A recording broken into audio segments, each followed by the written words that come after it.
கடலுக்கு செல்லும் மீனவர்களின் வாழ்க்கை நிச்சயமற்றதாக தடுமாறிக் கொண்டிருக்கிறது.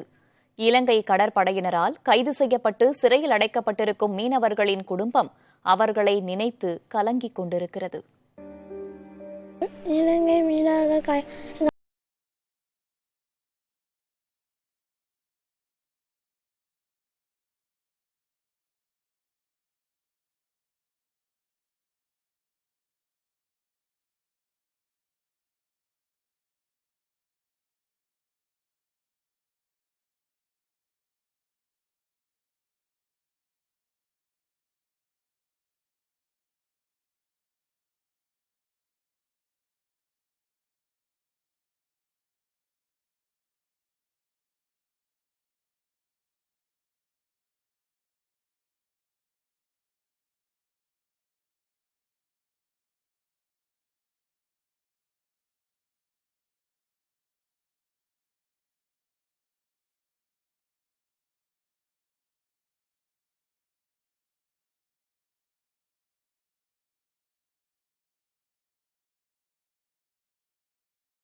வீட்டில் இருக்கும்போது தான் போடணும்.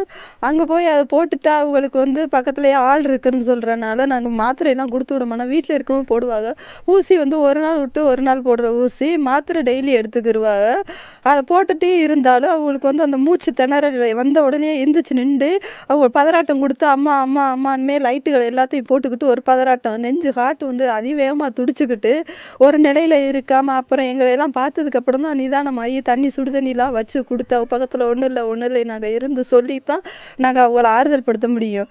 இதுக்கு ட்ரீட்மெண்ட் நான் பார்த்துக்கிட்டு தான் இருக்கேன். ஒரு வழி எனக்கு கிடைக்க மாட்டேங்குது. என்னைக்கு விடுதலை பண்ணாங்க சொல்லியிருக்காங்க. என்னைக்கு விடுதலை பண்ணுவாங்கன்னு தெரியல சார்.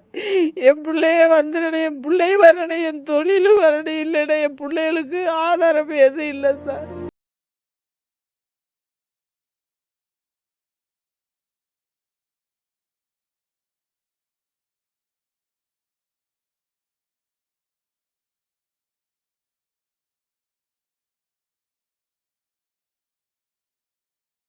ஒரு 40-42 வருஷமாக அந்த ராமேஸ்வரத்தில் மீன்பிடி தொழில் செஞ்சுக்கிட்டு இருந்தேன். இப்போ ஒரு 2-3 வருஷமாக அந்த கால் எடுத்ததுக்கு முன்னாடி நான் தொழில் பார்க்குறது கிடையாது. இந்த கால் எடுத்ததுக்கு காரணமே இலங்கை கடற்படை தான். ஏற்கனவே இலங்கை கடற்படையால் சூடுபட்டு 2008 சூடுபட்டவன். கிட்டத்தட்ட இப்போ அது ஒரு 12-13 வருஷம் ஆச்சு. தொடர்ந்து இந்த இலங்கையில் இந்த இந்தியா மீனவர்களுக்கு தொடர்ந்து இலங்கை கவர்மெண்ட் தொல்லை கொடுத்துட்டு தான் இருக்காங்க. ஆனால் எங்களுடைய வாழ்வாதாரமே அந்த படகு தான். 2018 இதுவரைக்கும் 75க்கும் மேற்பட்ட விசைப்படகுகள் அங்கே நாட்டு படகுகள் இலங்கை வசம் இருக்கு. அவங்க அரசுரிமையாக்கியிருக்காங்க. இது சம்பந்தமா இந்த அரசாங்கம் எந்த விதமான நடவடிக்கை எடுக்காமல் இருக்கிறனால எங்களுடைய வாழ்வாதாரமே பாதிக்கப்பட்டு கிடக்கு. 2018ஆம் ஆண்டு